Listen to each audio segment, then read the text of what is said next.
বিশ্বনবী আমার বললেন, শোনো, সালাসাতুল লা ইয়াদখুলুল জান্নাহ, আমি নবী বললাম কিয়ামতের মাঠে সবাই জান্নাতে যাবে, কিন্তু 3 ব্যক্তি জান্নাতে যাবে না। কয় ব্যক্তি যাবে না? 3 ব্যক্তি জান্নাতে যাবে না। নাম্বার 1, উকুকুল ওয়ালিদাইন, অবাধ্য পিতা মাতার সন্তান। যে সমস্ত সন্তানগুলো মা বাবার কথা উপেক্ষা করে চলে যায়। বাপ বলছে তুই এই অন্যায়টা করিসনি, বলছে করব। আল্লাহ বলে কিয়ামতের মাঠে জাহান্নামে ধরবো আর পুরব। 2 নাম্বার, রব্বুল আলামিনের হাবিব বলেন আদ-দাইয়ুস, যারা দাইয়ুস হবে তাদেরকে জাহান্নামে যাওয়া লাগবে। 3 নাম্বার বিশ্বনবী আমার বললেন আল মুদমিল খামরিন, যারা মদ পান করে। সাহাবায়ে কেরাম বলেন, ইয়া রাসূলুল্লাহ, আমরা তো হুকুকুল ওয়ালিদাইন সম্পর্কে বুঝলাম, আমরা তো মাতালের ব্যাপারে বুঝলাম, কিন্তু যারা দাইয়ুস কাদেরকে বলে আমরা জানি না, আমরা দাইয়ুস সম্পর্কে বুঝি না। তখন বিশ্বনবী ব্যাখ্যা দেয়, যে সমস্ত মেয়েদের গার্জিয়ান থাকা সত্ত্বেও, ভাই গার্জেন, বাপ গার্জেন, বড় একজন গার্জেন প্রত্যেক মেয়ের আছে কি নেই? বলেন, আছে। গার্জিয়ান থাকা সত্ত্বেও ওই মেয়েটা যদি বেপরদায় চলে, ওই মেয়েটা যদি বেহায়াপনায় চলে, বোনটা যদি আমার স্কুলে চুল খুলে যায়, টিফিন দিয়েছে ওই সময় বাইরে বার হয়ে যদি অযথা ছেলেদের সঙ্গে আড্ডা মারে, বিশ্বনবী বলে ওই মেয়েটার দোষ দেওয়া যাবে না, কারণ ওই মেয়েটা একজন অধীনস্থ। যেমন তুমি বড় ভাই, তোমার কথা তোমার বোনটা শোনে। বিশ্বনবী তাই বললেন, আলা কুল্লুকুম রাঈন, ও বড় ভাই, তুমি হলে দায়িত্বশীল, অকুল্লুকুম মাসউলুন আন রাইয়াতিহি, এবং কিয়ামতের ময়দানে তোমার ওই বোনটা যে স্কুলে গিয়ে লাইন করেছে, ছেলেদের সঙ্গে পার্টি করেছে, আড্ডা মেরেছে, গান হয়েছে, ডান্স করেছে, নেচেছে, এই জন্য তোমার বোনকে তো ধরা হবে। ওরে বড় ভাই, তুমি যেমন বাড়িতে আসলে তোমার অর্ডারে চা বানাতো, তোমার অর্ডারে তোমার জামা কাপড়, ঘর, সব কিছু কাজকাম সে একাই করতো, তেমন ওই বোনটা কেন গোনা করলো, এই বিষয়টা ধরা হবে তোমাকে। কি করা হবে? আমরা অনেক সময় সাধারণ লোকের মানুষের মুখে আমরা শুনেছি যে কিয়ামতের মাঠে আল্লাহ তাআলা ছেলেদেরকে ধরবেন, মায়েরা ধরবে, মেয়েরা ধরবে, তাই না? এই হাদিস থেকে এটা হচ্ছে দাইয়ুসের হাদিস। নবীজি বললেন, ওই যে বাপ, ওই যে ভাই, ওই যে ছেলে, ওই যে গার্জিয়ান, এরা হচ্ছে দাইয়ুস। লা ইয়াদখুলুল জান্নাতা দাইয়ুস, দাইয়ুসরা জান্নাতে যাবে না। হাজি সাহেব হজ করে এসছে, আমির সাহেব জামাতে কাজ করছে, হুজুর বড় বড় বায়ান করেছে, কিন্তু হুজুরের ঘরের মেয়েরা পর্দায় নাই। রব্বুল আলামিন বলেন কিয়ামতের মাঠে প্রথম হিসাব নেওয়া হবে ওই সমস্ত ব্যক্তিদের ব্যাপারে যারা বক্তব্য দিয়েছে কিন্তু আমল করে না।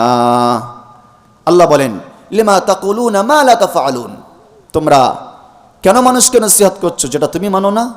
তার মানে এই নয় যে নসিহত করা যাবে না, নসিহত করতে থাকতে হবে।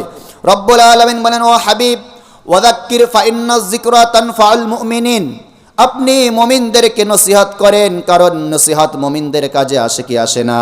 এখানে এত মানুষ জলসা শুনছে, হয়তো কোনো একটা যুবক ভাইয়ের মনটা চেঞ্জ হবে। আমরা তো মুনতাখাবে হাদিসও শুনেছি, মসজিদের মধ্যে যখন ইমাম সাহেব আসরের পরে তালিম করে, অনেক সময় হাদিসটা কানে মনে হয় পড়েছে, পৃথিবীর সব থেকে দামি জায়গা হলো মসজিদ, আর সব থেকে খারাপ জায়গা হলো বাজার। কোনটা? এমনকি দিলটা চায় না রে যুবক, আমার বিয়েটা হবে পৃথিবীর সব থেকে দামি জায়গায়, আমার বিয়েটা আমার বাড়িতে হবে না, চাচার বাড়িতে হবে না, ভাড়াটে বাড়িতে হবে না, ময়দানে হবে না, আমার বিয়েটা হবে আমার আল্লাহর ঘরে। সুবহানাল্লাহ। যদি কোনো যুবক তার বিয়েটা পৃথিবীর সব থেকে দামি জায়গায় করতে পারে, যখন তোমার বিয়েটা আল্লাহর ঘরে হবে, তখন আল্লাহর রহমতের ফারিস্তারা তোমার সঙ্গে ওই একসাথে হাত তুলবে কি তুলবে না? বলেন। ওজন্য যুবক একটা কথা বলি, আমি তো বারবার বলি, ফাকিহু মা তাবা লাকুম, ও গোলাম, যেটা তোমার পছন্দ হবে তার উপরে তোমার বাপের কথা, ভাইয়ের কথা, বোনায়ের কথা, চাচতো ভাইয়ের কথা, বন্ধুর কথা, কারোর কথা চলবে না। এই যে সামাজিক কাজগুলো করার ক্ষেত্রে যখন আপনি একটা কাজ সামনে করতে যাবেন, দিলটা চাইছে আমি সুন্দরভাবে করি, কোনো গায়ে হলুদ করবই না। আমার যখন বিয়ে হওয়ার সময় আসলো, আমি নতুন মাওলানা ফারাগাত করে আসলাম, মুফতি হওয়ার আগেই বিয়ে করলাম, কারণ বাড়িতে বললাম আমি মুফতি পড়তে যাব, এখন যদি বিয়েটা না দাও আবার কত মেয়ের মায়েরা যোগাযোগ করবে, মাথার মাঝে মাঝে হ্যাং হয়ে যাবে কি যাবে না? কি বলেন? শুধু মাওলানা হয়ে এসছি, তার ভিতরে 13 জায়গা থেকে দেখাশোনা এসেছিল, মানে বলেছে। তারপরে ভাবলাম যে ব্যাপার ভালো না, আগেই বিয়ে করে রেখে বউ এখন থাক, আমি আগে মুফতিটা পড়ে আসি। রব্বুল আলামিন বলে, শোনো, যারা মানুষকে খুশি করার জন্য, মানুষের কথা মানার জন্য টাকাওয়ালা আছে, সে কি বলবে তার ভয়ে সে শরিয়াতের বাইরে চলল, কিয়ামতের ময়দানে তখন তাদেরকে তোলা হবে। রব্বুল আলামিন বলেন, وبرزوا لله جميعا فقال الضعفاء للذين استكبروا إنا كنا لكم تبعا فهل أنتم مغنون وبرزوا لله جميعا। রব্বে করিম ওই ময়দানে মাহশারে গরিব ধনী ফকির সবাইকে এক জায়গায় করবে কি করবে না? বলেন।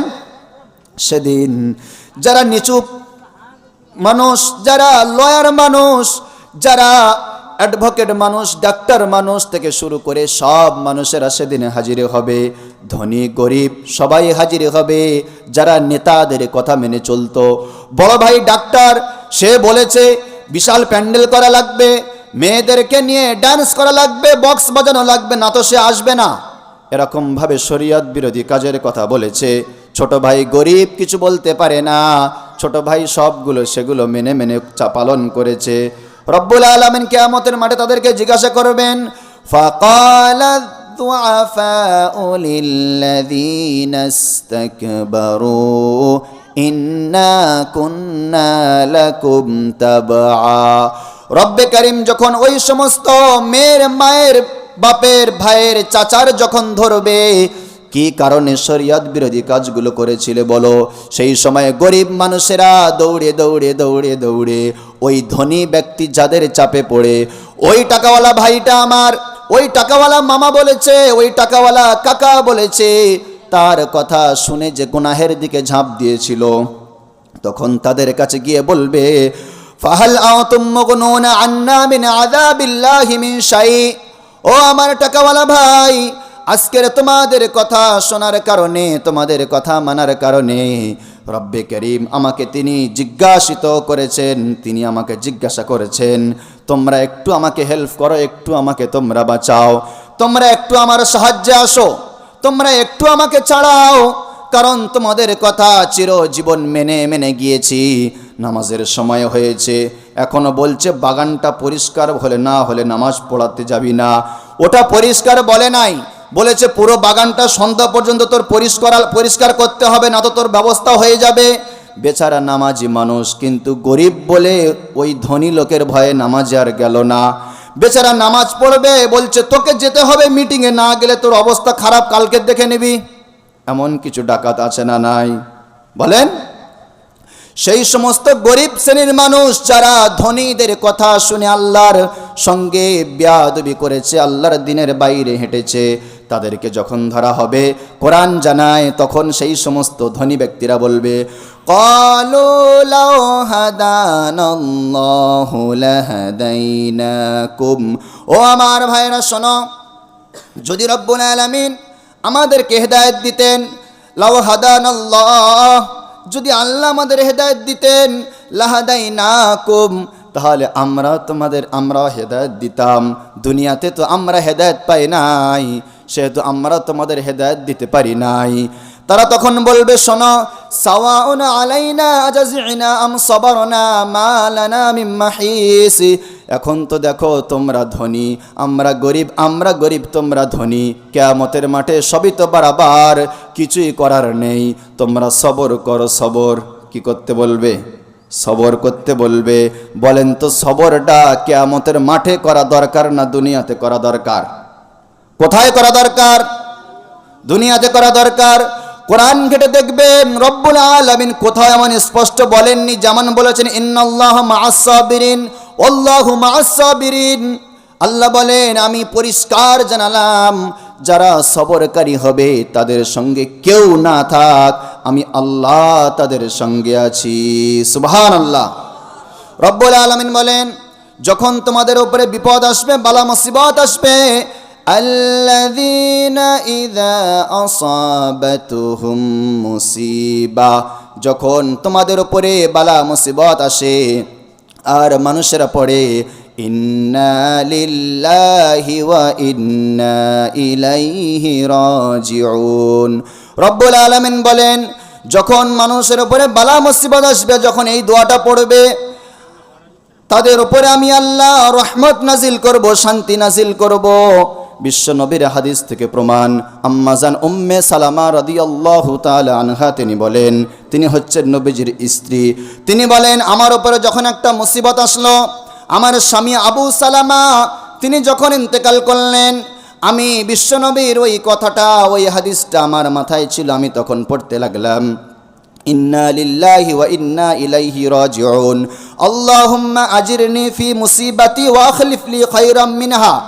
যদি এই দোয়াটা কোনো ব্যক্তি মুসিবতের সময় পড়ে, আল্লাহ তার ওই মুসিবতে চলে যাওয়া যত যা কিছু রয়েছে তার থেকে আরও বেশি কিছু দান করে দেয়। সুবহানাল্লাহ।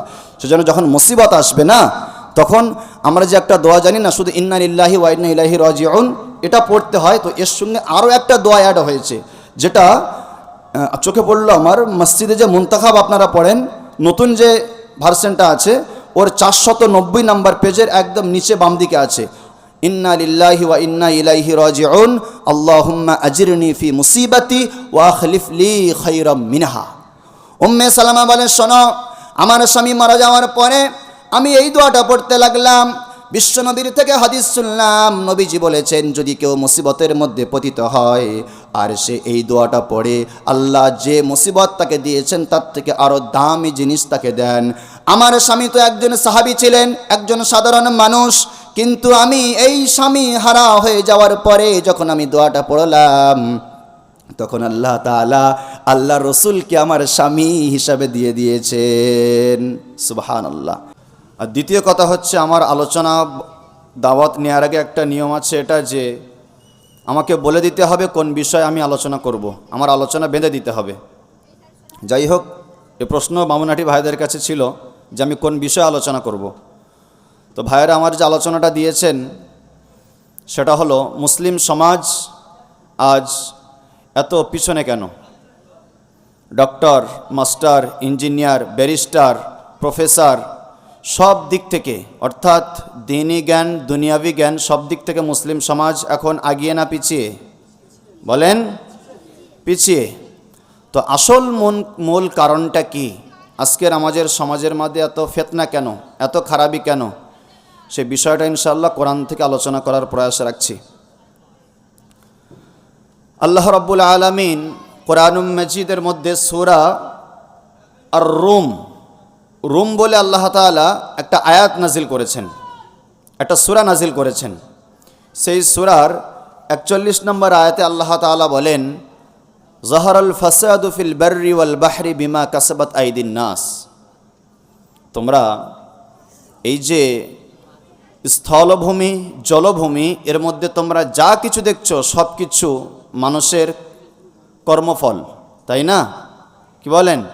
এই যে বড় বড় সাইক্লোনগুলো হয়ে গেল, আল্লাহ তাআলা কি আমাদের উপরে রাগ করে সাইক্লোন দিয়েছিলেন? নিশ্চয় আমাদের কি ছিল? সেগুলো কর্মফল ছিল। রব্বুল আলামিন বলেন, তিলকা আয়াতুল কিতাবিল হাকিমি হুদাও ওয়া রাহমাতাল লিল মুহসিনিন। রব্বুল আলামিন বলে, শোনো, তিলকা আয়াতুল কিতাবিল হাকিম, আমি তোমাদের সামনে, বিশ্বের মানুষের সামনে আমার দিনটাকে বোঝানোর জন্য, আমি রব্বুল আলামিন আমার পরিচয় দেওয়ার জন্য আমি তোমাদের কাছে একটা হিকমতওয়ালা কিতাব দান করেছি। রব্বুল আলামিন কি দান করলেন? হিকমতওয়ালা কিতাব। কিতাবের নাম কি? জোরে বলেন। কোরআন। রব্বুল আলামিন বলেন, এই কোরআন যার তার জন্য কাজে আসবে না। মাতাল, বেনামাজি, গুন্ডামি, ডাকাতি, তার জন্য কোরআন নয়। এই কোরআন কাদের জন্য? রব্বুল আলামিন বললেন, হুদাও ওয়া রাহমাতাল লিল মুহসিনিন। রব্বুল আলামিন বললেন এই কোরআন ওই সমস্ত ব্যক্তিদের হেদায়েত দেবে। হুদান মানে হেদায়েত দেবে, ওয়ারহমা এবং রহমত নাজিল হবে। হেদায়েত হবে, রহমত নাজিল হবে কোন ব্যক্তিদের জন্য? রব্বুল আলামিন বলেন লিল মুহসিনিন, যারা মুহসিন, যারা সৎ মনের মানুষ, যারা নরম দিলের মানুষ। রব্বুল আলামিন বললেন শোনো, যারা নরম দিলের মানুষ হবে, যারা সৎ মনের মানুষ হবে, তাদের কিছু গুণ আমি তোমাদেরকে শোনাই। আল্লাযীনা ইউকিমুনাস সালাতা ওয়া ইউতুনাজ যাকাতা ওয়া হুম বিল আখিরাতি হুম ইউকিনুন। আল্লাহ বললেন আল্লাযীনা ইউকিমুনাস সালাহ, ওই সমস্ত ব্যক্তি যারা নামাজ আদায় করবে, ওয়া ইউতুনাজ যাকাত, যারা যাকাত দান করবে। 3 নম্বর ওয়া হুম বিল আখিরাতি হুম ইউকিনুন, এবং যারা আখিরাতের দিনের প্রতি বিশ্বাস রাখবে তারাই হবে মুহসিন। তারাই কি হবে? মুহসিন। মুহসিন মানে হলো সৎ মানুষ, নেক মানুষ। ভাইজান একটু ব্যাসটা একটু স্লো করে দেন, একটু মানে একটা চিকচিকে আওয়াজ হচ্ছে মাইকে, একটু স্লো করে দেন। রব্বুল আলামিন বলে শোনো, যাদের মধ্যে এই গুণগুলো থাকবে, নামাজ পড়বে, যাকাত দেবে, কিয়ামতের দিনের প্রতি বিশ্বাস রাখবে, তাদের দুনিয়ার মানুষ হয়তো খারাপ চোখে দেখতে পারে, হয়তো খারাপ কিছু বলতে পারে, পাগল বলতে পারে, দরবেশ বলতে পারে, ফকির বলতে পারে, কিন্তু আমি রব্বুল আলামিন বললাম উলাইকা আলা হুদাম মির রাব্বিহিম ওয়া উলাইকা হুমুল মুফলিহুন। শোনো পৃথিবীর মানুষ, আমি রব্বুল আলামিন ওই নামাজি ব্যক্তি, রোজাদার ব্যক্তি, আর যারা আখিরাতের দিনটাকে ভয় করে চলে, তাদের ব্যাপারে দুনিয়ার কোনো মানুষ সাপোর্ট না করুক, আমি রব্বে করিম সাপোর্ট করলাম।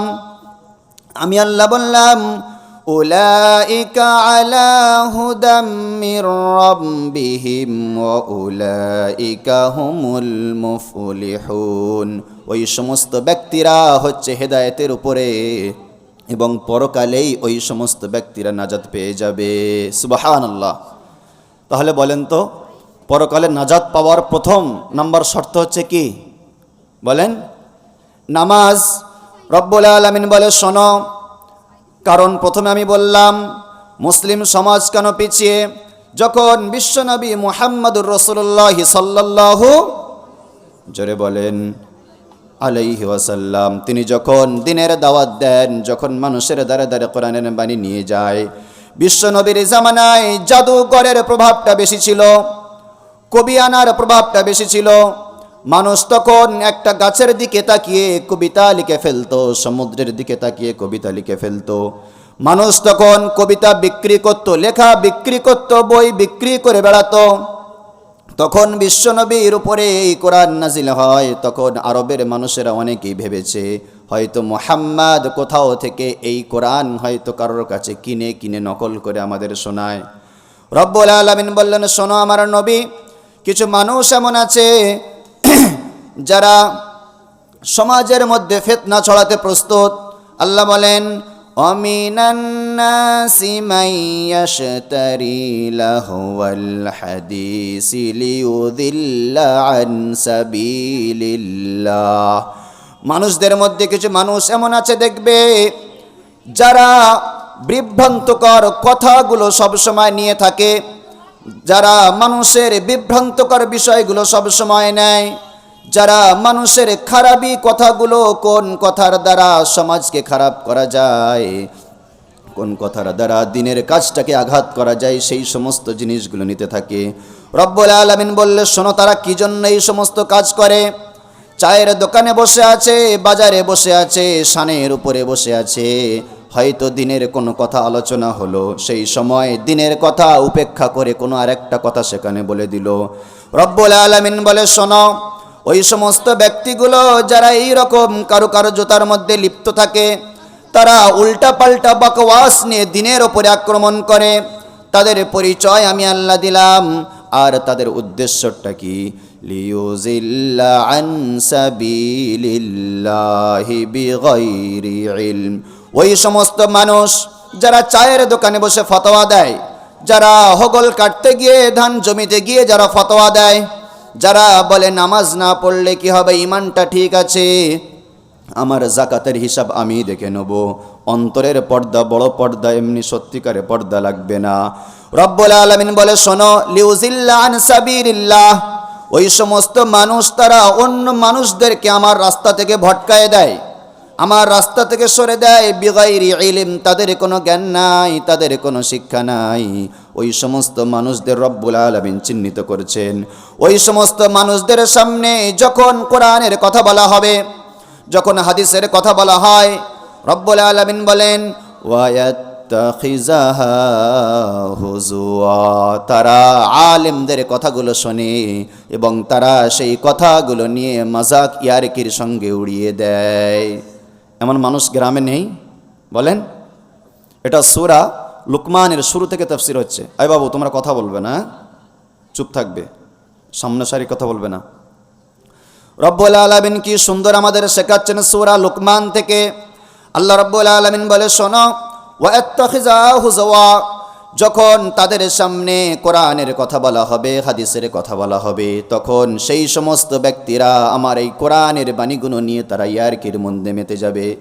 এক জায়গায় বিবাহ অনুষ্ঠান হবে, ইমাম সাহেব বললেন, আপনারা বেপরদার কোনো রকম রুলস রাখবেন না, আপনারা এখানে নারীদের অবাধে চলাফেরা করতে দেবেন না, কারণ রব্বুল আলামিন বলেন, ওয়ালা তাবাররুজাল জাহিলিয়াতিল উলা, ও উম্মতে মুহাম্মাদি নারী, তোমরা আগের যুগের জাহিলিয়াতের যুগের নারীদের মতো তোমরা বেপরদায় চলবে না, তোমরা মাথার চুলগুলো খোলা রাখবা না, তোমরা পায়ের মধ্যে পর পুরুষের সামনে নূপুর পরবা না, তোমরা অশ্লীলভাবে ছেলেদের মেয়েদের সঙ্গে আড্ডায় মত্ত হবে না।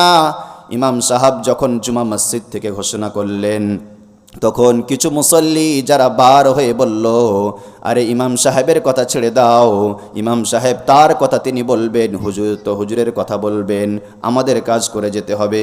রব্বুল আলামিন বলে, শোনো, এই কথা যারা বলল তাদের পরিচয় আমি রব্বুল আলামিন দিলাম, তাদের জন্য পরকালে কি রেখেছি, উলাইকা লাহুম আযাবুম মুহিন, যারা আমার কোরআনের বাণীকে উপেক্ষা করে দেয়, আমি আল্লাহ তাদের জন্য পরকালে রেখেছি কঠিন আযাব।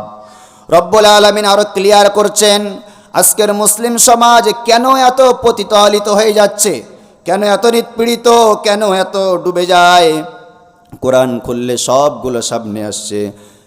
রব্বুল আলামিন বলে, শোনো, এবার যখন তাদের সামনে কোরআনের বাণীগুলো আলোচনা করা হতো, ওই যুগের আবু জাহাল, আবু লাহাব, উতবা, শাইবা কাফেরদের সামনে যখন কোরআনের বাণীগুলো বলা হতো, তখন তারা কেমন আচরণ করতো দেখেন।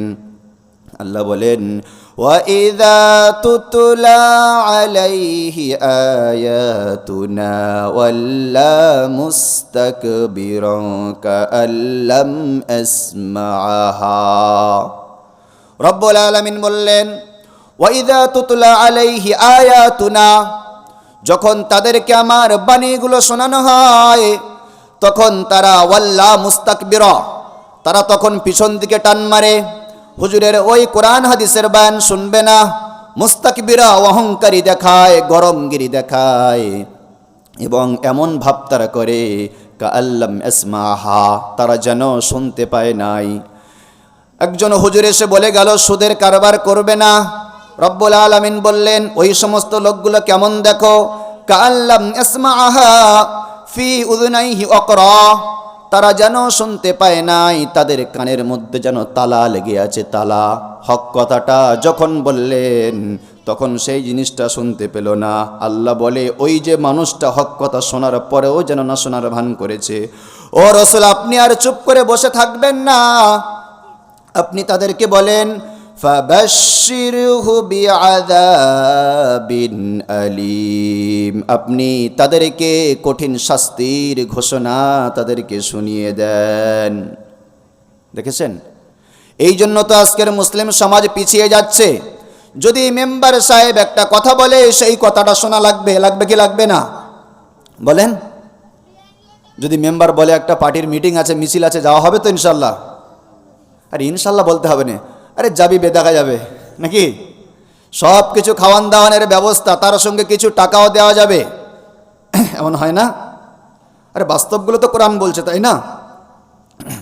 রব্বুল আলামিন বলে, শোনো, এই মানুষগুলোর ব্যাপারে আমি আল্লাহ তো বললাম, যারা কোরআন হাদিসের বাণী শোনার পরে উপেক্ষা করে দেয় তাদের জন্য কঠিন আযাব শুনিয়ে দাও। ও রাসূল, তাদের পরিচয় আরো ভালো করে দেই।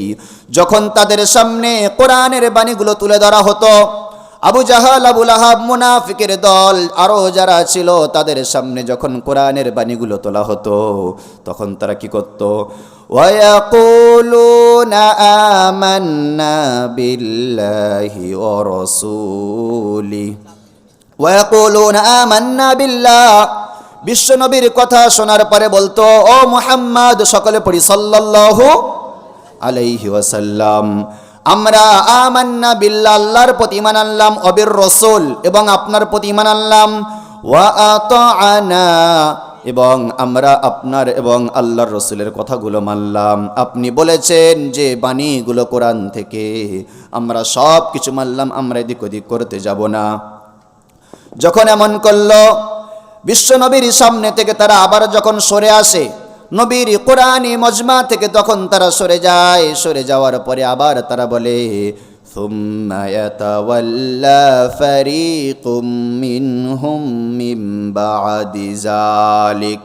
রব্বুল আলামিন বলে, শোনো নবী আমার, আপনার সামনে থেকে কোরআনের বাণীগুলো তারা শুনে আসলো।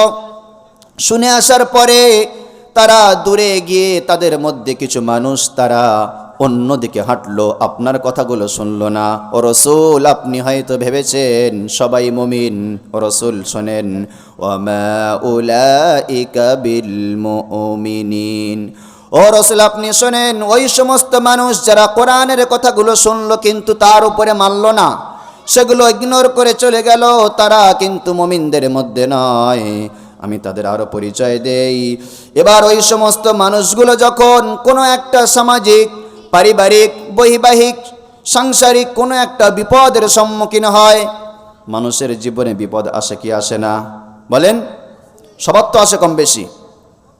যখন ওই মক্কার মানুষদের যারা বিশ্ব নবীর সঙ্গে 2 নম্বর মন নিয়ে চলাফেরা করত, যখন তাদের সামনে কোনো রকমের মুসিবত আসতো, টেনশন পেরেশান আসতো, তখন রব্বুল আলামিন বলেন, ওয়া ইযা দুউ ইলাল্লাহি ওয়া রাসূলিহি লিয়াহকুমা বাইনাহুম ইযা ফারিকুম মিনহুম মুরিজুন। ওয়া ইযা দুউ ইলাল্লাহি ওয়া রাসূলিহি লিয়াহকুমা বাইনাহুম। রব্বুল আলামিন বলেন, যখন তারা কোনো সমস্যায় পড়ে তখন তাদেরকে ডেকে আনা হয় আল্লাহর রসুলের ব্যাপারে তাদেরকে ফয়সালা শোনানোর জন্য। আল্লাহ রসুল তাদের ফয়সালা করে দেবে। হঠাৎ করে স্বামী স্ত্রী 2 জনা ঝগড়া করেছে, অ্যাপাচি গাড়ি চেয়েছে, বুলেট গাড়ি চেয়েছে, বউ বলেছে এত তো বিয়েতে খরচা হলো, একটু দেরি করো না। বর বলে, জামাই বলল 6 মাস টাইম দিলাম, বেশি টাইম দেওয়া যাবে না, 6 মাসের মধ্যে যদি গাড়ি নিয়ে না আসে তুই বাপের বাড়ি চলে যাবি সোজা। ওই মেয়েটা চিন্তায় পড়ে মা বাবার উপরে চাপ দিল। চাপ দেওয়ার পরে আব্বা মা বলল, মা সম্ভব নয়, কি করে 3 লক্ষ টাকা দাম একটা গাড়ি কি করে আমি তোমাকে দিতে পারি। এই বলার পরে যখন রাগারাগি হয়ে গেল, হঠাৎ করে বিবিকে 3টে তালাক দিয়ে দিল। হঠাৎ করে রাগের মাথায় 3 তালাক যখন বিবিকে দিয়ে দিল, মানুষ জানাজানি হলো, কেউ আর কোনো কথা বলে না। এবারে চিন্তা করেছে, তালাক তো দিলাম, এবারে কি করা যাবে, জানি না কে কি বলবে। ছুটে গিয়েছে ইমাম সাহেবের কাছে, হুজুর বলেন কি করা যাবে। ইমাম সাহেব বলে, আমি হাবে সাহেব মানুষ, আমি তো ফতোয়া দিতে পারি না, মুফতি সাহেবদের কাছে যাও। মুফতি সাহেবের কাছে যাওয়ার পরে মুফতি সাহেব যখন 3 তালাকের ফতোয়া কোরআন থেকে দিয়েছে, সূরা বাকারার 230 নম্বর আয়াতে 3 তালাকের বিধান একটু ক্লিয়ার করা আছে। কোরআন থেকে দলিল দেওয়ার পরেও যখন তাদের মনের মতো হলো না, রব্বুল আলামিন বলে, শোনো তখন তারা কেমন করে, ইযা ফারিকুম মিনহুম মুরিজুন। যখন আল্লাহর রসুল তাদের এই দ্বন্দ্বকে মীমাংসা করার প্ল্যান করলো, তখন তারা মুখ ফিরিয়ে নিল। কিন্তু যখন তাদের ব্যাপারে কোনো কিছু তাদের মনের মতো হয়, তখন তাদের অবস্থা কি হয় শোনায় কোরআন। রব্বুল আলামিন বলে, যখন শরীয়তের ফয়সালা হলো কিন্তু ওর নিজের মনের মতো হলো না, তখন তার ভালো লাগে না। এটাই তো আজকের মুসলিম সমাজ কোরআনের উপরে নিজের মতবাদ চালিয়ে দেয়। রব্বুল আলামিন বলেন, ওয়া ইয়াকুল লাহুমুল হাক্কু ইয়াতু ইলাইহি মুযঈদিন। যখন তাদের ব্যাপারে কোনো ফয়সালা করা হয়, যখন তারা কোনো কথা বলে, আর উলামায়ে কেরাম, আলেমেরা, নবীর উত্তরসূরিরা, তারা যখন একটা কথা তাদেরকে শোনায় কোরআনের দিক থেকে, যখন তাদের কথা আর কোরআনের কথা মিলে যায়, সেই সময় ইয়াতু ইলাইহি মুযঈনিন। রব্বুল আলামিন বলে, ও রাসূল, আপনি যখন একটা কথা বলেন আর ওদের মনের মতো ভালো লাগে, তখন তারা তো মাথা নিচু করে আপনার কাছে আসে। তার মানে মন যাই জীবন যাপন করার প্ল্যান করেছে, ঠিক কিনা? যদি কোরআনের বিধানের উপরে জীবনযাপন করার চেষ্টা করতো, আপনার কথা কোনোদিন তারা ফেলতে পারত না। রব্বুল আলামিন বললে, শোনো, সামাজিক, পারিবারিক, বৈবাহিক, সাংসারিক তোমার জীবনের যত ক্ষেত্রে আছে, সব ক্ষেত্রগুলোতে একমাত্র বিধান যার চলবে তিনি কে? তিনি কে? জোরে বলেন। ঘুম পাচ্ছে? ঘুম পায় না তো? চা দিয়েছে আপনাদের নাকি? চায়ের ব্যবস্থা করে দাও। রব্বুল আলামিন বললেন, নবী শোনো, ওই মক্কার কাফেররা আপনার কাছে আসে দিন শেখার জন্য, কিন্তু যখন তাদের মনের মতো হয় না, তারা বলে আমরা মানব না। যদি এটা মনের মতো হয়, 3 তালাক দিয়ে দিয়েছে, দেওয়ার পরে মুফতি সাহেব যদি ফতোয়া দেয় কোনো সমস্যা নেই, তাহলে হুজুর ভালো। যদি বলে না এবার তাকে হালালা করা লাগবে, তখন হুজুরের ফতোয়া আর চলবে না। কি হবে না? চলবে না। কারণ হুজুর কিন্তু ফতোয়া দিয়েছে সূরা বাকারার 230 নম্বর আয়াত থেকে। কোরআন থেকে ফতোয়া দিলে কি হবে? আমার মনের মতো হয়নি কেন? এমন ডাকাত দুনিয়াতে আছে না নাই? বলেন, আছে না নাই? আপনি ভালো করে দেখেন, আমার বিষয়গুলো ভালো অভিজ্ঞতা হয়েছে, আমি দেখেছি। ফতোয়া ডিপার্টমেন্টে লেখালেখি করার কারণে দেখেছি অনেক বাড়ি এমন আছে, প্রত্যেকটা পাড়ায় কম বেশি এরকম বহু সংসার আছে, বিবিকে 3 তালাক দিয়েছে, আর তার সঙ্গে হালালা না করে, কোরআনের বিধান দ্বারা ক্লিয়ার না করে তাকে নিয়ে সংসার করছে কি করে না? বলেন তো, হারামভাবে যদি সংসার করে, নিজের স্ত্রীর সঙ্গে জেনা হবে কি হবে না? জেনা হবে। আপনারা অনেক সময় গালাগালির মাধ্যমে শুনেছেন, অনেক বাচ্চাদেরকে হারামজাদা বলে গালি দেয়। দেয় কি দেয় না? হারামজাদা গালি দেওয়ার কারণটা কি, অর্থটা কি হয়তো আপনারা জানেন না। হারামজাদা বলা হয়, জাদা মানে হলো সন্তান, হারাম মানে হারাম, হারাম সন্তান। বলেন, জেনার দ্বারা যে সন্তানগুলো হলো, এগুলো হালাল জাদা না হারাম জাদা? কি হয়েছে ভাই? হারাম জাদা হয়েছে। কোরআনের কথা, কোরআন হাদিসের বাণী সোজা যাবে, কার কোথায় লাগবে কাটবে কিছু দেখবে না। যখন কাটিং করা হয়, কোথায় ডিজাইন, কোথায় ফুল, কোথায় কি আছে কিছু কাঁচি কিছু দেখে নাকি? একবার সোজা কাটিং করে যাবে। কার কোথায় টিভির অ্যান্টেনায় পড়বে, ডিশে পড়বে, কার সুদের ব্যাংকের বইয়ে পড়বে, কার ঘুষে পড়বে, কার দোকানের চালে পড়বে, কার ছাদ বাড়ানো রাস্তার উপরে তার উপরে পড়বে। কিন্তু কোরআন কি দমে যাবে নাকি? বলেন, কোরআন দমবে না। রব্বুল আলামিন বলে, শোনো, যখন কোনো স্ত্রীকে কেউ 3 তালাক দিয়ে দিল, 3 তালাক দিয়ে দেওয়ার পরে সেই স্ত্রীটাকে যদি আবার সে নিতে চায়, হালালার প্রয়োজন আছে। জলসার মজমায় ফতোয়া বলার জায়গা না, শুধু টাচ দিয়ে দিলাম সূরাতুল বাকারার 230 নম্বর আয়াত খুলে দেখবেন। কিন্তু এখানে একটা দেখেন, যখন ফতোয়া ডিপার্টমেন্ট থেকে ফতোয়া আসছে আপনার বিবিকে হালালা করা লাগবে, তখন ওর লজ্জা লাগছে। কি করে হালালা করব? ও ভাই, যখন তুমি 3 তালাক দিয়েছো, আল্লাহ রাব্বুল আলামিনের কাছে ইন্না আবগাযাল্লাহি হালালুন ইনদাল্লাহি তালাক, বিশ্বনবী বললেন, শোনো, আল্লাহ রাব্বুল আলামিনের কাছে হালাল জিনিসের মধ্যে সব থেকে ঘৃণিত হলো তালাক। ঘৃণিত কি, তাই না? শুনেছেন তো, ইন্না আবগাযা ইনদাল্লাহি তালাক। আল্লাহ বলে, আল্লাহ রসুল বলেন যে সব থেকে হালাল জিনিস তার মধ্যে ঘৃণিত হচ্ছে তালাক। যখন তালাক দিয়ে দিল, 3 তালাকের বিধান, সরকারি আইন 2 বছর জেল যত জরিমানা পারে করুক, যায় আসে না, কিন্তু মুসলমান হিসাবে মানে কোরআনের আইন মানতে হবে কি হবে না? এবার চলে গিয়েছে কোথায় ফতোয়া আনবে, কোথায় জামাতে ইসলামী, কোথায় আহলে হাদিস, কোথায় যেখানে সেখানে আজান গাছি, যেখানে সেখান থেকে ফতোয়া নেবে, বলে 3 তালাক মানে 1 তালাক, 3 তালাক মানে 1 তালাক। এটা কোনো পাগলেও বিশ্বাস করবে না। যদি 3 তালাক মানে 1 তালাক হতো, তাহলে 3 তালাকের বিধানটা কেন? কথা বলেন, কথা বুঝে আসছে নাকি? 3 তালাক, 3টে তালাক দিলে যদি 1টা তালাক হয়, আমি তোমার হোটেলে 3 প্লেট বিরিয়ানি নিয়ে 1 প্লেটের দাম দেব, তুমি নেবে নাকি? তোমার শোরুম থেকে 3টা গাড়ি নিয়ে 1টা গাড়ির দাম দেব, হবে নাকি? তোমার 3টা পুকুর নেবো, নিয়ে 1টা পুকুরের দাম দেব, নেবে নাকি? তোমার 3টা বাগান নিয়ে গাছ কেটে নেবো, 1টা বাগানের দাম দেব, বলবো 3টা বাগান মানে 1টা বাগান, তুমি বাঁচিয়ে রাখবে নাকি? বলেন, সব ক্ষেত্রে তুমি যদি এত লেবেল করে যাও, আর ওই নিজের বেলা যখন আসলো তখন কেন কাটিং করে দাও?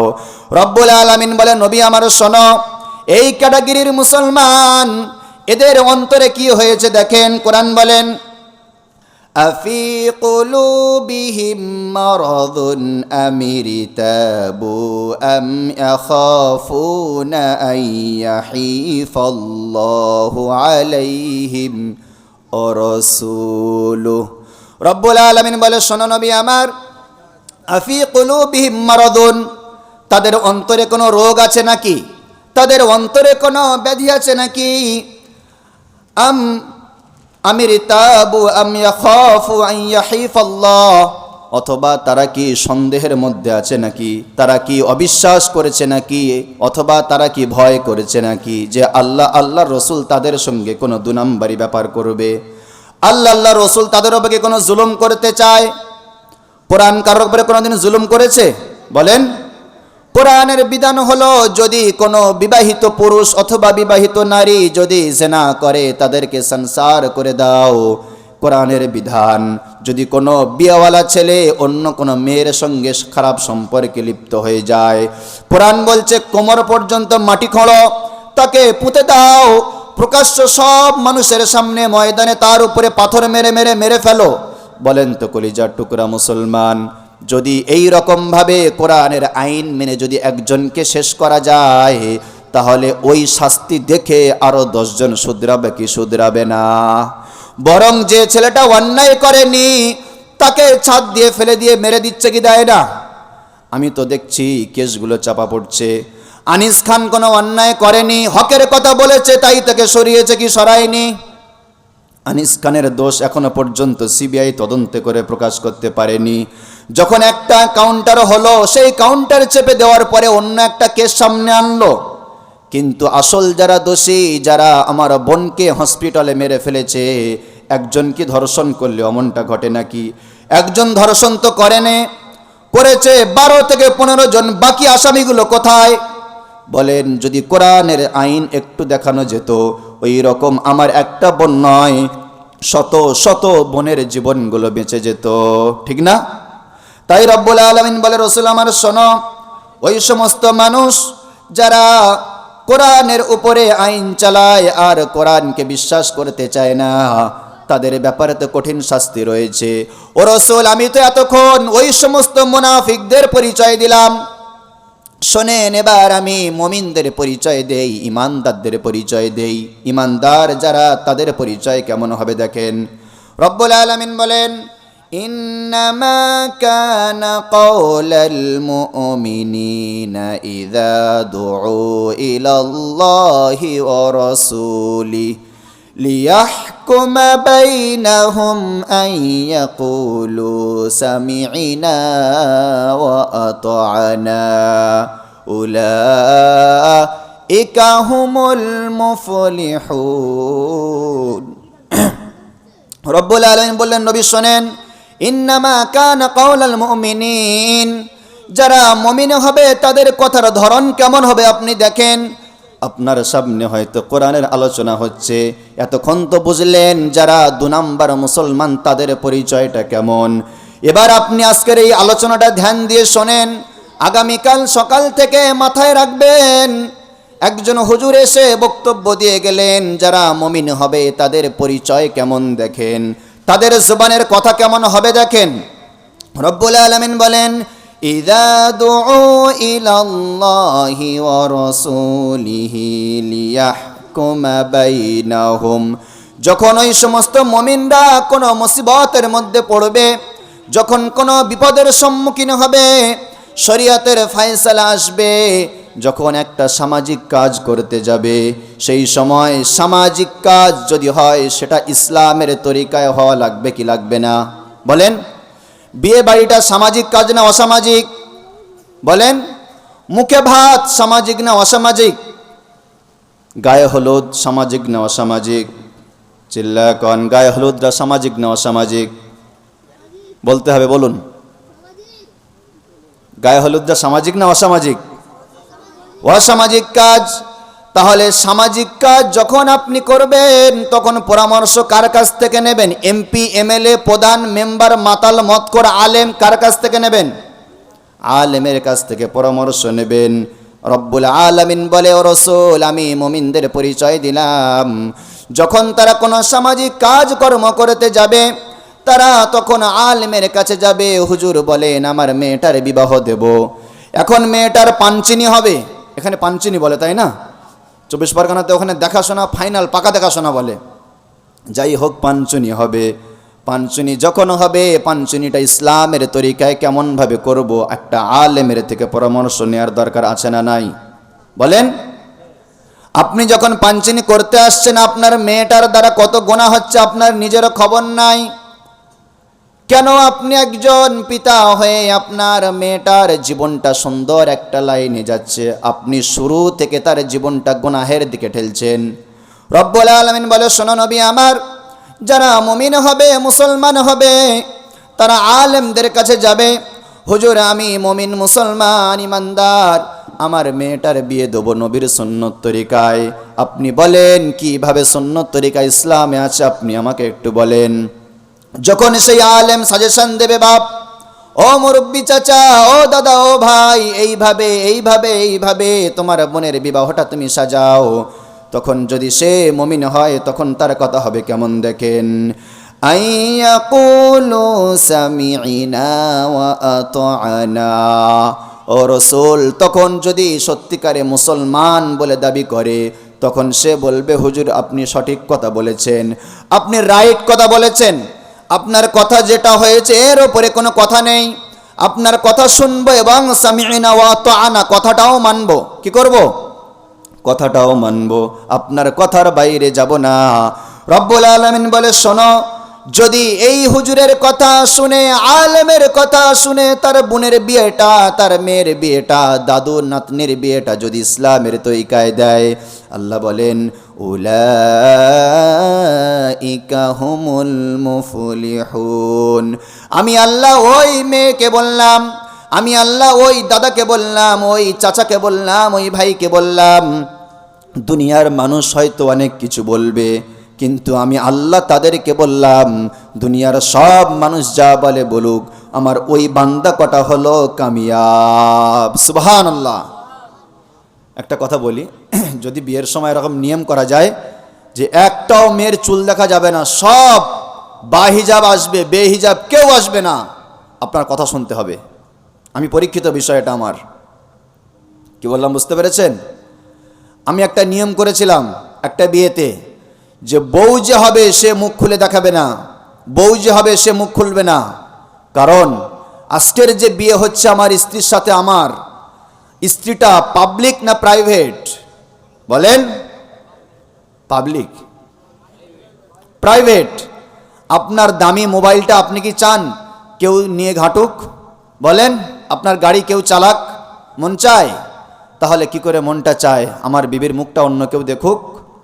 বিশ্বনবী আমার বললেন, শোনো, সালাসাতুল লা ইয়াদখুলুল জান্নাহ, আমি নবী বললাম কিয়ামতের মাঠে সবাই জান্নাতে যাবে, কিন্তু 3 ব্যক্তি জান্নাতে যাবে না। কয় ব্যক্তি যাবে না?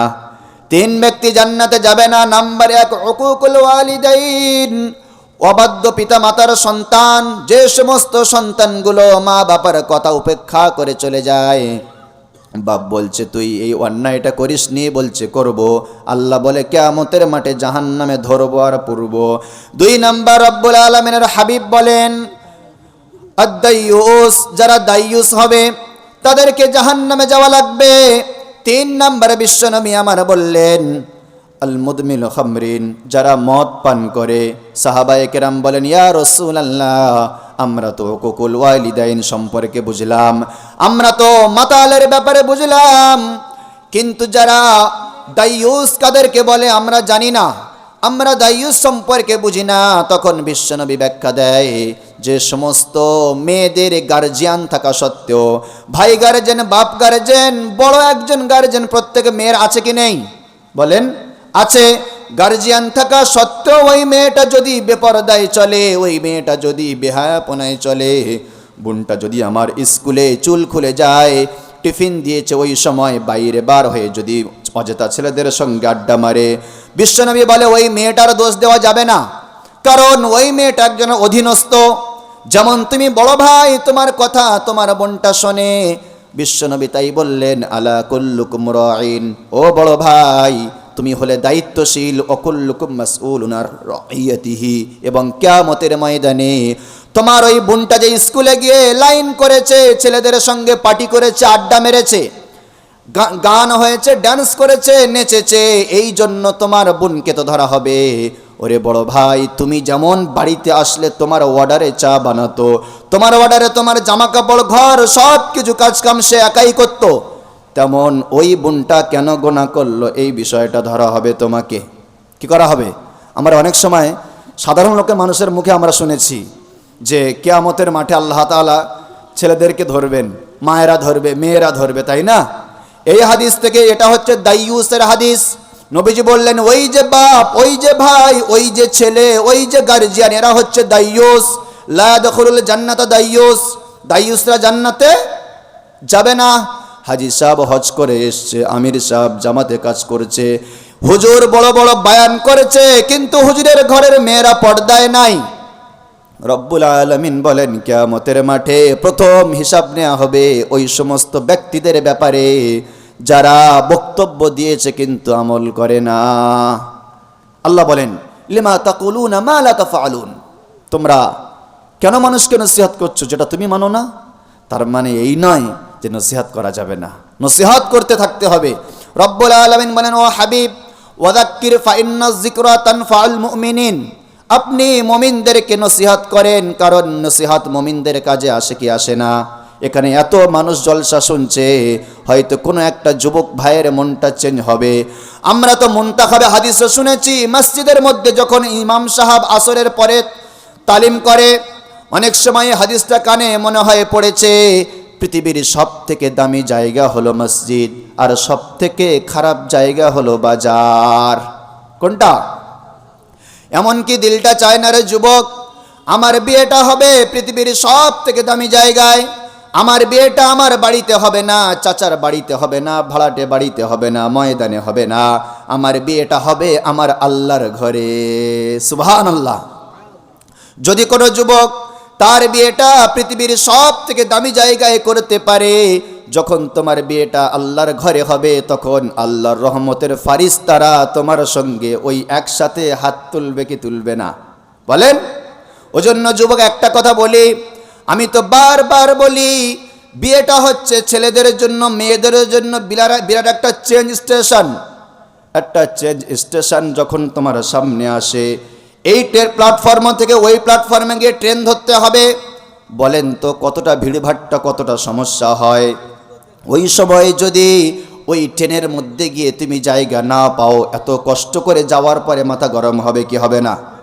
এত ধুমধাম করে এত কিছু তুমি করে বিয়ে দিলে, এত কিছু করে তোমার বিয়ে হলো, বিয়ের 4 মাস পরে দেখছে বউটা অন্য জনের সঙ্গে 4 বছর রিলেশনশিপ ছিল, মাথা গরম হবে কি হবে না বলেন?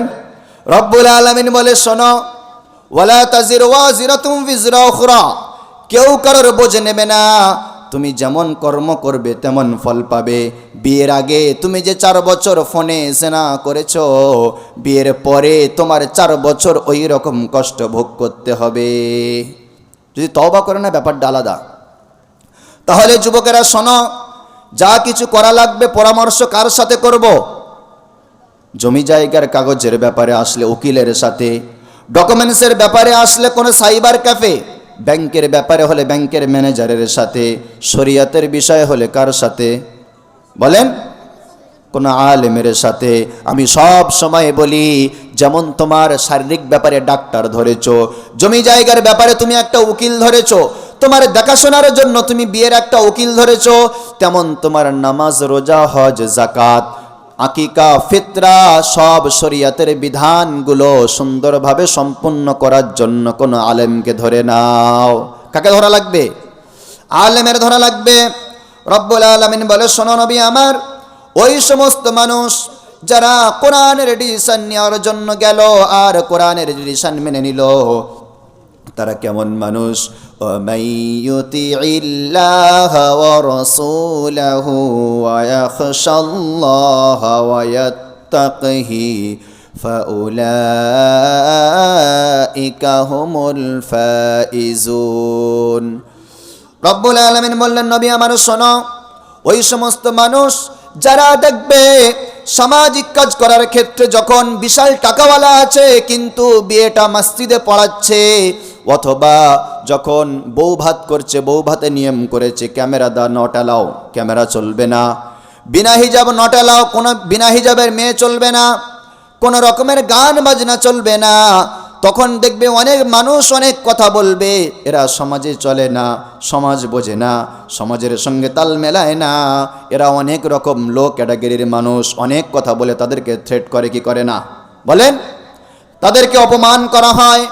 রব্বুল আলামিন বলে, শোনো হাবিব আমার, তারা যদি অপমানিত হয় দুনিয়াতে হোক, আমি আল্লাহ তাদের ব্যাপারে কি বলছি দেখো, মাইয়ুতিইল্লাহা ওয়া রাসূলাহু, যারা আল্লাহর অনুসরণ করে, আল্লাহর বাণীগুলো মানে, বিশ্বনবীর কথাগুলো মেনে চলে, ওয়া ইয়াখশাল্লাহ, আল্লাহকে ভয় করে, ওয়া ইয়াত্তাকি, এবং তারা কোরআনের বিরুদ্ধে, শরিয়তের বিরুদ্ধে কোনো কাজ করতে গেলে তাদের কবরের দোজখের আযাবের ব্যাপারে দিলটা কাঁদে। রাসূল ওই সমস্ত মানুষ যারা এই রঙিন সমাজের সঙ্গে তাল মেলাতে পারে না, যারা গায়ে হলুদ করে না, গায়ে হলুদের নামে বেহায়াপনা করে না, জন জন ছেলে মেয়েরা আস্তাগফিরুল্লাহ বেহায়াপনায় লিপ্ত হয় না, ওই সমস্ত মেয়েদের, ওই সমস্ত ছেলেদের, ওই সমস্ত ফ্যামিলিওয়ালাদের হয়তো অনেকে অনেক কথা বলে, ও রাসূল আপনি তাদেরকে শুনিয়ে দেন, তোমরা আঘাত পেও না, কষ্ট নিও না, দিলে কোনো কষ্ট যেন তোমরা নেবে না। আমি আল্লাহ বললাম, ফাউলাইকা হুমুল ফাইজুন, ও আমার ওই যুবক, ও যুবতী, তোমরা হলে আসল কামিয়াব। কিয়ামতের ময়দানে তোমাদের জন্য আমি আল্লাহ রেখেছি বিশাল জান্নাত। সুবহানাল্লাহ। কি রেখেছেন? জান্নাত। আল্লাহ বলেছেন এটাই যে ইন্নাল্লাযীনা আমানু ওয়া আমিলুস সালিহাত কানাত লাহুম জান্নাত, তাদের জন্য জান্নাত রয়েছে। আল্লাহু আকবার। আপনারা হয়তো অনেকে মনে করেন যে হুজুর আপনার বিয়ে তাহলে কি করে হয়েছিল, বলবো একটু? কোরআনের তাফসীরের মধ্যে আবার নিজের বিয়ে ঢোকালে তো সমস্যা আছে না। যাই হোক, তো তাহলে এতটুকু আমরা বুঝতে পারলাম যে আল্লাহ রাব্বুল আলামিন আমাদেরকে যেভাবে গাইড করছেন তিনি খুব সুন্দরভাবে গাইড করছেন। কি বললাম, কথাটা বুঝতে পেরেছেন? যে আমাদেরকে যেভাবে যেতে হবে। একটা কথা আপনি ভাবেন, গায়ে হলুদের দিনে যেভাবে বেহায়াপনাটা হচ্ছে, আমার ভাই করছে, কি বলেন? তাকে তো ফেলতে পারবো না। আমার পাশের বাড়ির ভাই করছে, আমার ভাই যেভাবে ডিজে গান চালাচ্ছে, মসজিদে নামাজ গুলিয়ে যাচ্ছে, শবে বরাতটাকে কালী পুজো বানিয়ে ফেলেছে, এর জন্য দায়ী তো আমি, তাই না? আমি তো ভাইকে বোঝাতে পারিনি। আল্লাহ বলেন, কু আনফুসাকুম ওয়া আহলিকুম নারা, তুমি আগুন থেকে বাঁচছো, তোমার ভাইকেও বাঁচাও। তো আমি তো বাঁচতে পারিনি, এর জন্য দায়ী তো আমি। তো এটা তো একটা দিক গেল, কিন্তু যারা সমাজের দিকে তাকিয়ে আল্লাহর বিরুদ্ধে যায়, তাদের ব্যাপারে হাদিস কি বলছে, কোরআন কি বলছে?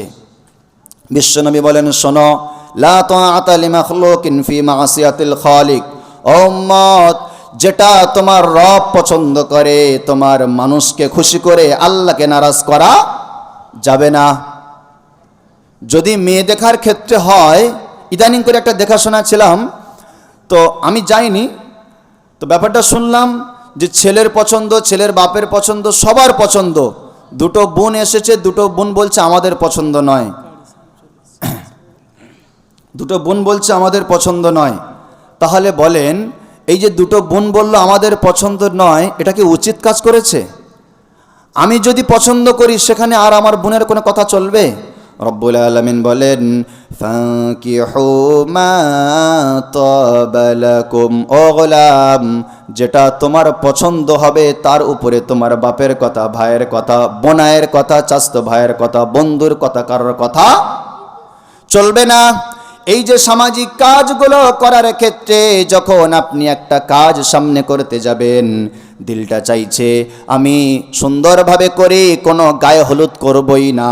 আমার যখন বিয়ে হওয়ার সময় আসলো, আমি নতুন মাওলানা ফারাগাত করে আসলাম, মুফতি হওয়ার আগেই বিয়ে করলাম। কারণ বাড়িতে বললাম আমি মুফতি পড়তে যাব, এখন যদি বিয়েটা না দাও আবার কত মেয়ের মায়েরা যোগাযোগ করবে, মাথার মাঝে মাঝে হ্যাং হয়ে যাবে কি যাবে না? কি বলেন?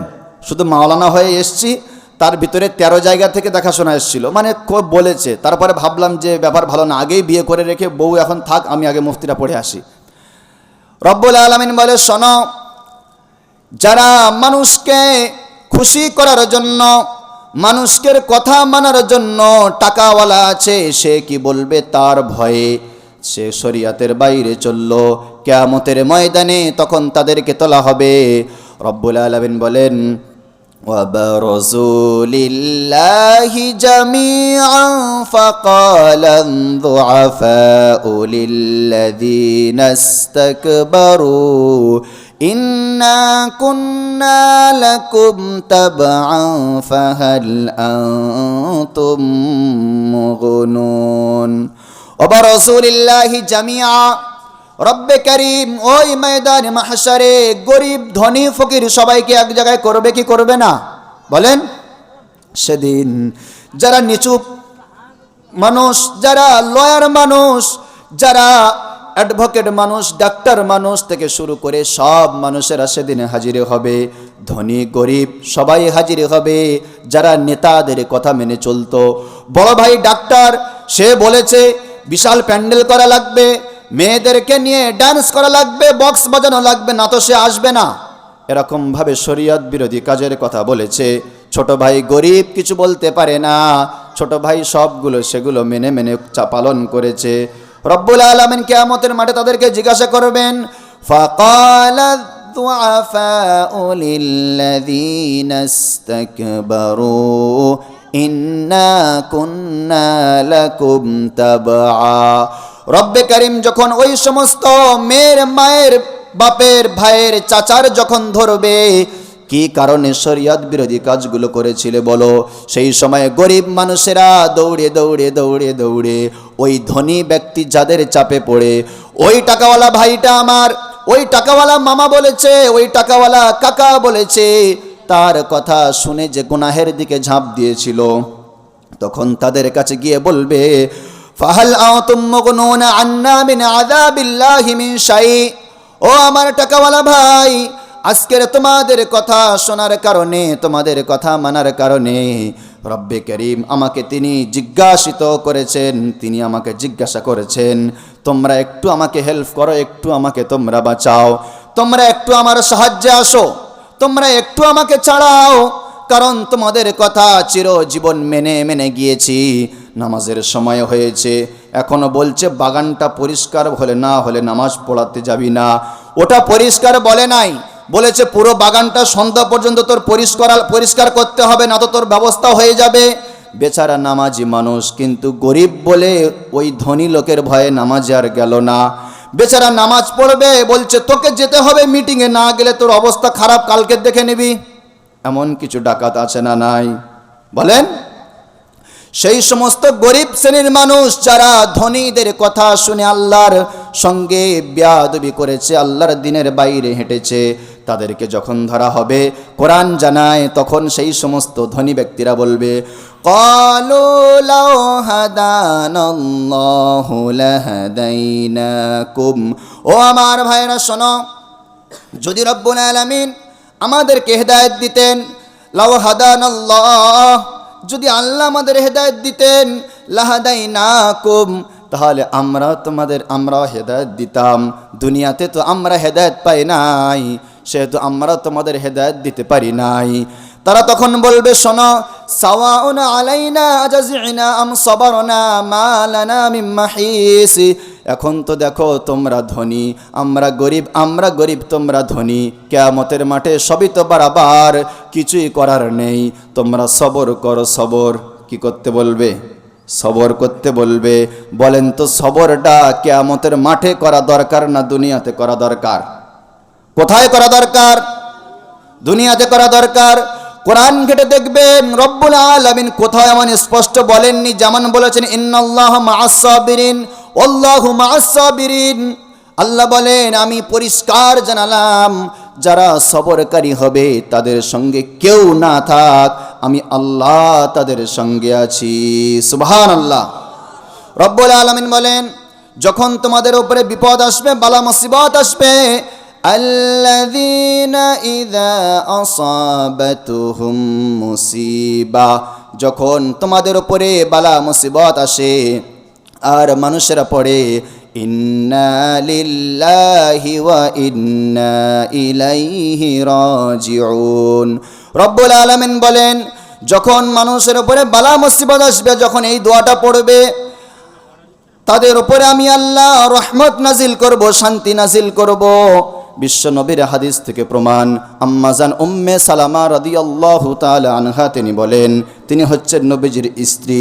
তিনি বলেন, আমার উপরে যখন একটা মুসিবত আসলো, আমার স্বামী আবু সালামা তিনি যখন ইন্তেকাল করলেন, আমি বিশ্ব নবীর ওই কথাটা, ওই হাদিসটা আমার মাথায় ছিল, আমি তখন পড়তে লাগলাম, ইন্না লিল্লাহি ওয়া ইন্না ইলাইহি রাজিউন, আল্লাহুম্মা আজিরনি ফি মুসিবাতি ওয়া আখলিফ লি খায়রাম মিনহা। যদি এই দোয়াটা কোনো ব্যক্তি মুসিবতের সময় পড়ে, আল্লাহ তার ওই মুসিবতে চলে যাওয়া যত যা কিছু রয়েছে তার থেকে আরও বেশি কিছু দান করে দেয়। সুবহানাল্লাহ। সেজন্য যখন মুসিবত আসবে না, তখন আমরা যে একটা দোয়া জানি না, শুধু ইন্না লিল্লাহি ওয়া ইন্না ইলাইহি রাজিউন, এটা পড়তে হয়। তো এর সঙ্গে আরও একটা দোয়া অ্যাড হয়েছে, যেটা চোখে পড়লো আমার, মসজিদে যে মুনতাখাব আপনারা পড়েন, নতুন যে ভার্সনটা আছে, ওর 490 নম্বর পেজের একদম নিচে বাম দিকে আছে, ইন্না লিল্লাহি ওয়া ইন্না ইলাইহি রাজিউন, আল্লাহুম্মা আজিরনি ফি মুসিবাতি ওয়া আখলিফ লি খায়রাম মিনহা। উম্মে সালামা বলেন, শোনো, আমার স্বামী মারা যাওয়ার পরে আমি এই দোয়াটা পড়তে লাগলাম, বিশ্বনবীর থেকে হাদিস শুনলাম, নবীজি বলেছেন, যদি কেউ মুসিবতের মধ্যে পতিত হয় আর সে এই দোয়াটা পড়ে, আল্লাহ যে মুসিবত তাকে দিয়েছেন তার থেকে আরও দামি জিনিস তাকে দেন। আমার স্বামী তো একজন সাহাবী ছিলেন, একজন সাধারণ মানুষ, কিন্তু আমি এই স্বামী হারা হয়ে যাওয়ার পরে যখন আমি দোয়াটা পড়লাম, তখন আল্লাহ তাআলা আল্লাহ রসুলকে আমার স্বামী হিসাবে দিয়ে দিয়েছেন। সুবহানাল্লাহ। কলিজার টুকরা মুসলমান, দেখেন এবার কিয়ামতের ময়দানে যখন রব্বুল আলামিন এই রকম ভাবে বান্দার সামনে থাকবেন আর বান্দার সামনে বান্দারা কথোপকথন করবে, আল্লাহ রব্বুল আলামিন ফয়সালা করে দেবেন, জাহান্নামীরা জাহান্নামের দিকে যাবে, জান্নাতীরা জান্নাতের দিকে যাবে। সেই সময় শয়তান ইবলিস সেখানে হাজির থাকবে। তখন শয়তান বলবে, وقال الشيطان لما قضي الأمر إن الله وعدكم وعد الحق। ওই সময় তৎক্ষণাৎ টাইম শয়তান ওখানে দাঁড়াবে আর বলবে, শোনো শোনো জাহান্নামীরা, শোনো, ইন্নাল্লাহা ওয়াদাকুম ওয়াদাল হক, আল্লাহ তোমাদের সঙ্গে যে ওয়াদা করেছিলেন, সত্য ওয়াদা করেছিলেন, ওয়াআদতুকুম ফাখলাফতুকুম, আমি তোমাদের সঙ্গে ওয়াদা করলাম, ওয়াদা খেলাফি করলাম। আল্লাহ রাব্বুল আলামিন ওয়াদা করেছিলেন, যারা নামাজ পড়বে, রোজা রাখবে, সৎপথে চলবে, দিনের পথে চলবে, আমি তাদেরকে জান্নাত দেব। কিন্তু আমি তোমাদের কাছে বললাম নামাজ পড়ে লাভ হবে না, তোমরা আমার কথা শুনেছো। আল্লাহ বলেছে যাকাত দাও, সম্পদ বাড়াবো, আমি তোমাদেরকে বললাম যাকাত দিও না, সম্পদ কমবে। আল্লাহ বলে পর্দায় চলো, তোমার সম্মান বাড়াবো, আমি বললাম পর্দায় চলবে না, তুমি আবদ্ধ ঘরে একটা সমৃদ্ধ হয়ে যাবে, তোমার সম্মান কমবে, কেউ চিনবে না। আল্লাহ বলে সত্য কথা বলবে জান্নাত দেব, আমি শয়তান বললাম মিথ্যা কথা বলবি ছাড় পেয়ে যাবি। আল্লাহ বলে হালাল ব্যবসা করবে, হারাম সুদ নেবে না, তাহলে তোমার সম্পদের মধ্যে বৃদ্ধি হবে। আমি শয়তান বলেছিলাম ব্যবসা করিস করবি যাই করিস কিন্তু সুদটা ধরে রাখবি। আমি যে তোমাদের কাছে এই মিথ্যা প্রবঞ্চনাগুলো দিয়েছিলাম শোনো, আজকের আমি তো শয়তান এইখানে দাঁড়িয়ে এবার ঘোষণা দিচ্ছি শোনো। শয়তান বলবে তখন ফালা তালুমুনি অলুমু আনফুসাকুম, আজকের ও মানুষ যারা আমার কথা শুনে শরীয়তের বাইরে হেঁটেছিলে, আজকের তোমরা আমাকে দোষারোপ করো না, তোমরা তোমাদের নিজেদের দোষারোপ করো। কারণ রব্বুল আলামিন পরিষ্কার বলেছেন ইন্নাশ শাইতানা লিল ইনসানি আদুউম মুবিন। এই দুনিয়ার মধ্যে প্রকাশ্য দুশ্মন থাক চাই না থাক, একজন আছে, তার নাম কি বলেন? তার নাম শয়তান। তোমরা কি কোরআন দেখোনি নাকি? কোরআনের বহু জায়গায় বলা হয়েছে শয়তান তোমাদের দুশ্মন। উলামায়ে কেরাম, হাফেজ কারি, মাওলানা, মুফতি তারা সব সময় বায়ান করতে গিয়ে শুনিয়েছে শয়তানের চক্করে পড়বা না, যা কিছু হবে আলেমের থেকে সাজেশন নাও, নিয়ে বলো সামি'না ওয়া আতা'না, তোমরা এদিক ওদিক করবা না। কিন্তু ঘরে এসে বইয়ের সঙ্গে আলোচনা করে মত ঘুরিয়ে দিয়েছে, হুজুর যা বলেছে বাদ। হয়েছে কি হয়নি? বড় ভাই বলে হুজুর যা বলেছে বলুকে বাদ দে, আমার কথা শোন। আমি একটা বিচারে বসলাম, 24 পরগনার বিচারক, আমাকে দুজন মুফতি সাহেব ছিলাম। তারা বলল মুফতি সাহেব আপনারা যেটা বলবেন আমরা কিছু বলবো না, আপনাদের কথাই কথা। আমার পাশে যিনি ছিলেন তিনি কথা বলছেন, আমি চুপ ছিলাম। কিছুক্ষণ পরে আমি একটা কথা বললাম, কথাটা বলার পরে দেখলাম তারা অনেকক্ষণ ভাবলো। পাশ থেকে আর একটা নেতা টাইপের মানুষ, তিনি বলছে এখানে কোরআনের কথা চলবে না, শরীয়তের কথা চলবে না। আমি তখন বললাম রব্বুল আলামিন কোরআন পাকের মধ্যে বলেছেন যখন কোরআনের বাণী শোনানো হয়, যখন কোরআনের কথা বলা হয় ও রাসূল, তখন আপনি দেখবেন তাদের অন্তরের মধ্যে দাগ পড়ে গিয়েছে। ফি কুলুবিহিম মারাদুন, তাদের অন্তরে রোগ হয়েছে। ফাসাদাহুমুল্লাহু মারাদা, আমি আল্লাহ তাদের রোগকে আরো বাড়িয়ে দেব। ওয়ালাহুম আযাবুন আলিম, আর ওই সমস্ত নেতা মন্ত্রী এমএলএ এমপি প্রধান সভাপতি যাই হোক না কেন, তারা যদি কোরআনের বাইরে যায় আযাবুন আলিম, কঠিন কঠিনতর শাস্তি অপেক্ষা, তাই না?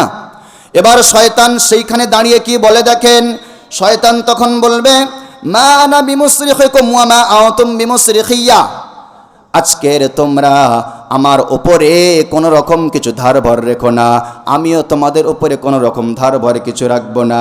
ইন্নী কাফারতু বিমা আশরাকতুমুনি মিন ক্বাবল, আমি আজকের এটা অস্বীকার করব, আমি এই কথা মানব না। তোমরা যে আমাকে শিরিক করেছিলে, আমাকে আল্লাহর সঙ্গে শরীক ঠাহরিয়েছিলে, আল্লাহর সঙ্গে সমকক্ষ হিসাবে আমাকে দাঁড় করিয়েছিলে, আমাকে যে তোমরা পূজা পাঠ করেছিলে, আমি শয়তান এটা আর আজকের বিশ্বাস করব না। আমি তোমাদের তো বলি নাই, সেখানে সে জানে আমি জাহান্নামী, পার্ট টু পার্ট জাহান্নামীর মতো কথা বলে যাবে, আমরা মানুষ বিপদে পড়ব। শয়তান তখন বলবে কি দেখেন, ইন্নাজ জালিমিনা লাহুম আযাবুন আলীম, অবশ্যই জালেমদের জন্য রয়েছে কঠিন শাস্তি। কাদের জন্য? জালেমদের জন্য। তার মানে বোঝা গেল যে শরীয়তের বাইরে যদি কোনো কাজ হয়, শরীয়তের বাইরে যদি কোনো ডিসিশন নেওয়া হয়, তো সেখানে কিন্তু আমার আপনার জন্য শাস্তি রয়েছে না নাই? রয়েছে। আচ্ছা যাই হোক, আজকের সময়টা একটু এদিক ওদিক গুলিয়ে গিয়েছে। হ্যাঁ, তো হুজুর চলে এসছেন, আমার কথা বলাটা বিয়াদবি হবে, হযরত বসে আছেন, আমরা ছোট মানুষ, অল্প বয়সের ছেলে তো আর কি বলবো। তো আজকের টপিক একটু ছিল, খুব সুন্দর একটা ছিল, সেটা আর বলার মতো সময় পেলাম না। কোরআনের 4টে অধ্যায় থেকে দেখেছিলাম, 2টো অধ্যায় কমপ্লিট হলো আল্লাহ চাইলে। তো যুবকেরা একটা কথা বলি শোনো, কোরআনের তাফসীর, আমি এত স্পিডে কথা বলি না, এত স্পিডে আমি কথা বলি কোনোদিন শুনেছেন? আমি কথা আরও স্লো বলি, কিন্তু হুজুর আছে আমি বুঝতে পেরেছি বলে একটু স্পিডে টেনে নিলাম, তো আরও সুন্দর করে আলোচনা করা যায়। তো হুজুর চলে এসছে, হুজুর কথা বলুক, হুজুর জন্য সকলে দোয়া করবেন। আর একটা মেসেজ এটা দিয়ে শোনো, যে তোমরা যারা যুবক আছো, সবাই কম বেশি আমাকে তোমরা চেনো, তোমরা যেমন দুনিয়ার দিকে আগাচ্ছ, তেমন দিনটাকে দিকে কেন তোমরা পিছাচ্ছ? আর আমি একটা জিনিস খুব ভেবেচিন্তে ধরেছি, যে যদি সমাজকে পরিবর্তন করতে হয় গাছের দ্বারা অতটা সম্ভব নয়, জামাতের কাজের দ্বারা সম্ভব হলেও টোটালি সম্ভব নয়। বাংলা ভাষায় একটা কথা আছে, আসল শিক্ষিকা হলেন মা। আসল শিক্ষিকা কে? মা। যদি একটা জিনিস করতে পারো যে নারী সমাজকে কি করে পরিবর্তন করবে, নারী সমাজকে কি করে দিনের রাস্তায় ঢোকাবে, যদি সেই প্ল্যান একটু তোমরা করতে পারো, এটা সব থেকে বড় একটা পাওনা সমাজের। কম বেশি অনেকেই খবর আছে আমাদের পাড়ার ব্যাপারটা, তাই না? সেজন্য আমি তোমাদেরকে বলবো, ইমাম সাহেবের সঙ্গে আমিও কথা বলেছি। আমি যে আজকের বক্তা হিসাবে এসেছি বলে আমি বক্তার চোখে আমিও তোমাদের দেখি না, তোমরা আমাকে দেখো না, তোমাদের ভাই কথা বলছি, আমি মাসোয়ারা দিচ্ছি। তোমরা প্রত্যেকেই, একটা আলেম মানে হচ্ছে দ্য পাওয়ার হাউস, তার কাছে ওয়াল সাপ্লাই, যেখানে বলবে সেখানে পানি দেবে, সে দেবে না? আমি এখানে বললাম আমি কি টপিক আলোচনা করব, আমার আলোচনা বাঁধা হলো। অন্য জায়গায় জলসা হুজুর কি টপিকে, আমি বললাম কি টপিক, আলোচনা বাঁধা হলো। তো কোরআনে কি কিছু কম আছে? কিছু কম নেই। কোরআন আলোচনা করলে সারা রাত আপনারা শুনবেন, শেষ হবে না। তো এত কিছুই এখন শোনার লাভ নেই। একটা কথা বলি, যতটুকু তুমি শরিয়াতের কাজ যখন করবে ভাই, আলেমের সঙ্গে পরামর্শ কর শোনা। কারণ তোমার কবরে যারা আজকের তোমার সঙ্গে ড্যান্স করেছে, পার্টি করেছে, মজ করেছে, আয়েশ করেছে, তারাই তোমাকে কাঁধে করে আল্লাহর কসম বলছি দিয়ে আসবে। কেউ খবর নেবে না, কেউ খবর নেবে না। ওই জন্য নিজের ফিজিক্যালি থেকে শুরু করে, প্রাইভেসি থেকে শুরু করে, পাবলিকি থেকে শুরু করে, সোশ্যালি থেকে শুরু করে সব কিছু আল্লাহর রসুলের দিকে তাকিয়ে একটু চলো যুবক। আর নারী শিক্ষা কি করে হয়, মেয়েদের তালিম কি করে হয়, আমি বলেছিলাম একদিন আমার মসজিদ কমিটিকে যে আমরা ছেলেরা জলসায় বায়ান শুনে শিখছি, জুমার দিন বায়ান শুনে শিখছি, হাতে মোবাইল আছে আমি শিখছি, আমরা জলসায় বিভিন্নভাবে আমরা বায়ান শিখছি, বক্তব্য শিখছি, কিন্তু আমার মায়েদের ব্যাপারটা একবার ভেবে দেখেছো? মায়েরা কোথায় গিয়ে শিখবে? তাদের জন্য একটা ব্যবস্থা করো। কেন মায়ের, একটা মেয়ের কবরে যেমন প্রশ্ন হবে, একটা ছেলের কবরেও তেমন প্রশ্ন হবে। কবরে প্রশ্ন কমি নেই, কমি আছে কারোর? জান্নাত যেমন তোমার জন্য, জান্নাত তেমন আমার মায়েরও জন্য।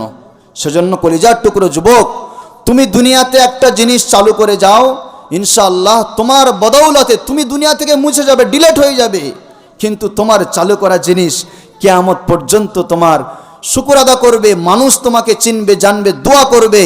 এইটুকু তুমি দিনের খেদমত করেছো আর তুমি নিজের হেফাজত করেছো। ছোট্ট একটা কথা শেষে বলছি, একজন যুবকের সাথে আমার প্রায় 6 মাস আগে দেখা হয়েছিল একটা ছেলের সাথে। সে বলছে হুজুর কপালটা খুব খারাপ, দিনকাল ভালো কাটছে না, কপাল খুব খারাপ। আমি বললাম কপাল খুব খারাপ মানে ভাই কি বলছো? বলো হুজুর দিনকাল ভালো কাটছে না। আমি তখন বললাম কপাল যদি খারাপ হতো উম্মতে মুহাম্মাদি হয়ে জন্ম নিতে না, উম্মতে মুহাম্মাদি হয়ে জন্ম নিতে না। ভিখারি হও তাবি আচ্ছা, কিন্তু উম্মতে মুহাম্মাদি, তোমার সাক্ষীতে অন্য নবীদের বিচার চালু হবে। অন্য উম্মতেরা যারা জান দিয়েছে ইসলামের জন্য, তোমার সাক্ষীতে তাদের বিচার চালু হবে। তুমি বলো না তুমি দুর্বল। আল্লাহ বলেন কুনতুম খায়রা উম্মাহ উখরিজাত লিন্নাস, আমি তোমাদেরকে দুনিয়াতে এমনি পাঠাই নাই, মানুষের জন্য পাঠিয়েছি। নিজে ঘর বাড়ি বিল্ডিং বালাখানা করে আমেজে মেতে যেও না যুবক। আল্লাহর কাজ কি করে করবে? ইসলামিক প্রোগ্রামগুলো এবছর এই প্যান্ডেল, সামনে বছর আরও বাড়াও, আরও লোকের অ্যারেঞ্জমেন্ট করো, কোরআনের বাণী শোনাও, কোরআনের বাণী শোনাও, তারপরে মানুষের কিছু আসবে। আর যত বক্তা দাওয়াত করবে সব বক্তাদেরকে বলে দেবে যে হুজুর বিষয়ভিত্তিক আলোচনা করেন, দেখবেন ইনশাআল্লাহ আজকের জলসার স্টেজগুলো আমি বেশিরভাগ দেখছি 98% কিস্সা কাহিনী কানে হাত দিয়ে টেনে এদিক ওদিক করে শেষ করে দিল। আহারে, আমি একটা জলসায় বলেছিলাম, ওটা সম্ভবত বারুইপুর এলাকাতে হবে, 24 পরগনা। আমি বলেছিলাম আমার সামনে আপনারা যে এত মানুষ বসে আছেন, যদি 500 মানুষ বসে থাকে, তাহলে 500 মানুষের সামনে যদি আমি 1 ঘন্টা ওয়াজ করি, তাহলে 500 ঘন্টা আমানত নিয়ে এই ছোট্ট বান্দা আল্লাহর গোলাম এখানে বসে আছে। যদি গজল বলে, দরুদ শরীফ পড়িয়ে, এদিক ওদিক তকবির দিয়ে, আমি একবারও তকবির দিয়েছি? বলেন গজল বলেছি? এসব করে যদি সময় কাটিয়ে দেই, রবের কাছে কি করে কৈফিয়ত দেবো? কোরআনের বাণী নেই। সেজন্য করে একটা কথা বলি, কাস্টমারের চাপে দর্জিওয়ালা ডিজাইন শেখে, বুঝে এসছে? আজকের আমাকে ভাইরা যে ট্রফিকটা দিয়েছে, আমি জীবনে ট্রফিক আলোচনা করিনি, আচমকা যখন দেখলাম তখন কোরআনের 4টে অধ্যায় থেকে ট্রফিকটা তুললাম।